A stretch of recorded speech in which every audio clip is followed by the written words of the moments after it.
ஜீனி mobile application Chennai வாழ் சிங்கங்களே சாதாரண தலைவலி மாத்திரையிலிருந்து சத்தியம் பாப்கார்ன் வரைக்கும் என்ன வேணாலும் சரி இங்கே இருக்கிற வாட்ஸ்அப் நம்பருக்கு ஒரு மெசேஜோ இல்லை அவங்க அப்ளிகேஷன் இன்ஸ்டால் பண்ணிட்டு அங்கேருந்து ஒரு மெசேஜ் தட்டி விட்டிங்கன்னா கில்லி மாதிரி பறந்து கொண்டு வந்து உங்கள் ஹோம் டெலிவரி பண்ணிடுவாங்க. சப்போர்ட் பண்ணுங்கள், இன்ஸ்டால் பண்ணுங்கள், இளைஞர்களை பெருசாக வளர்த்து விடுங்க.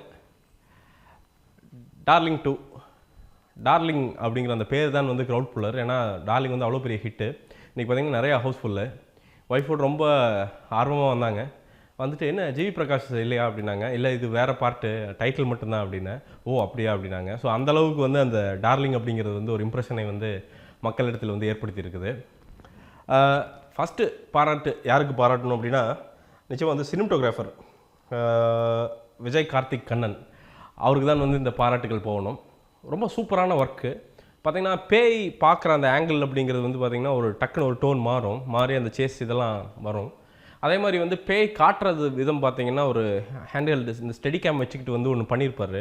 டக்குன்னு மூவ் ஆகிட்டே இருக்கும். ஒரு பயங்கரமான ஜென்யூனான ஒரு பயத்தை வந்து அது க்ரியேட் பண்ணும்.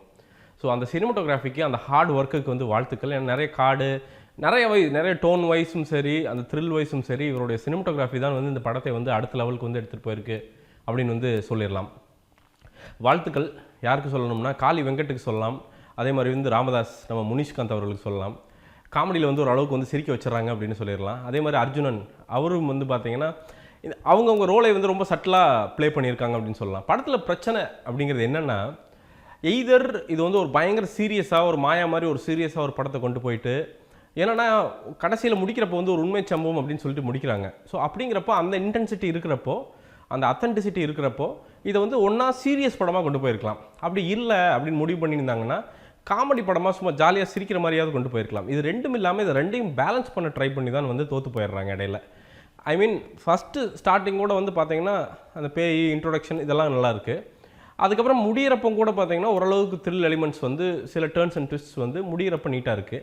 ஆனால் நடுவில் பார்த்திங்கன்னா காணாத காயத்தை மேயாதமான லெவலில் வந்து ஆடியன்ஸ் எப்படின்னா திடீர்னு ஃப்ளாஷ்பேக் போகிற மாதிரி இருந்தாலும் ஐயோ ஃப்ளாஷ்பேக் போகிறாங்களா, ஐயோ சாங் வரப்போகுதா அப்படின்னு பயக்கிற அளவுக்கு வந்து ஸ்லோவாக ஒரு லேக் அடிச்சு விட்டாங்க.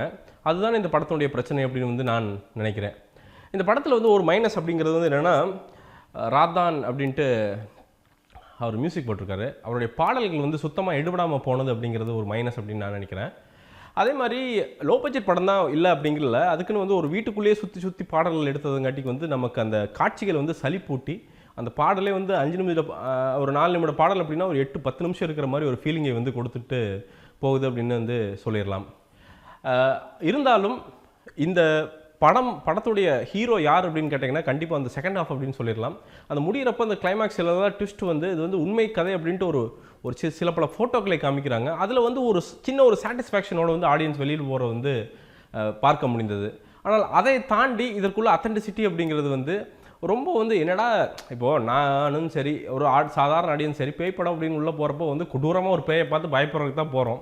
அப்படிங்கிறப்ப பேய் இல்லாமல் வந்து சும்மா அப்படி பிளைனாக வந்துட்டு சும்மா கேமரா மட்டும் ஆட்டிக்கிட்டு பேயை வந்தாலும் ரொம்பலாம் இல்லை பார்த்திங்கன்னா ரெட் கலர் கண்ணோட வந்து ஒரு ஆம்பளை வந்து நிற்கிறான், அவ்வளோதான் பேய். அப்படிங்கிறப்போ என்ன இதுக்கு மேலே என்னத்தை பயந்துட போகிறோம் அப்படின்ட்டு வந்து ஒரு மாதிரி ஒரு த்ரில் இல்லாமல் ஒரு டேஸ்ட் இல்லாமல் உப்பு இல்லாமல் தயிர் சாப்பாடு சாப்பிட்ட மாதிரி தான் ஒரு ஃபீலிங் வந்து இந்த படத்தை பார்க்குறப்போ ஏற்படுது.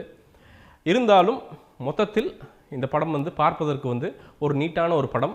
எனக்கு தெரிந்து இது உண்மை கதை அப்படிங்கிற பட்சத்தில் இன்னும் கொஞ்சம் தெளிவாக மாயா ஸ்டைல் மேக்கிங் இன்னும் கொஞ்சம் ஆழமாக பண்ணியிருந்தாங்க அப்படின்னா இந்த படம் அப்படிங்கிறது ஒரு கல்ட் கிளாசிக்காக இருப்பதற்கான வாய்ப்புகள் நிறையா இருக்குது. இதை ரெண்டையும் பேலன்ஸ் பண்ண ட்ரை பண்ணி கொஞ்சம் தவற விட்டுருக்கிறார் இயக்குனர் அவர்கள். இயக்குனர் வந்து சதீஷ் சந்திரசேகரன். கதை நல்ல கதை இருந்தாலும் வந்து ப்ரெசென்ட் பண்ண விதம் அப்படிங்கிறது வந்து கொஞ்சம் ஆர்டினரியான விதம் அப்படின்னு சொல்லிடலாம். இந்த படத்திற்கு என்னுடைய மார்க் அப்படிங்கிறது வந்து 5க்கு ஒரு எப்படி சொல்கிறது 3 தரலாம். ஆமாம், அவ்வளோதான். அதுக்கு மேலே இதில் ஒன்றும் தரதுக்கு வந்து ஒன்றும் இல்லை. ஒரு சாதாரண ஒரு ஒன் டைம் வாட்சபிள் ஒரு மீடியம் லெவல் த்ரில் இருக்கிற ஒரு பேய் படம், அவ்வளோதான். மீடியம் டு லோ மீடியம் அப்படின்னு சொல்லிடலாம், அவ்வளோதான். அதுக்கு மேலே வந்து இதுக்குள்ளே ஒன்றும் இல்லை.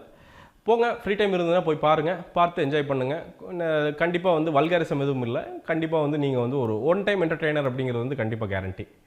மீண்டும் ஒரு விமர்சனம், முன்னோட்டம் இல்லாட்டி வீடியோவுடன் கூடிய விரைவில் உங்களை சந்திக்கிறேன். அதுவரை நன்றி, வணக்கம்.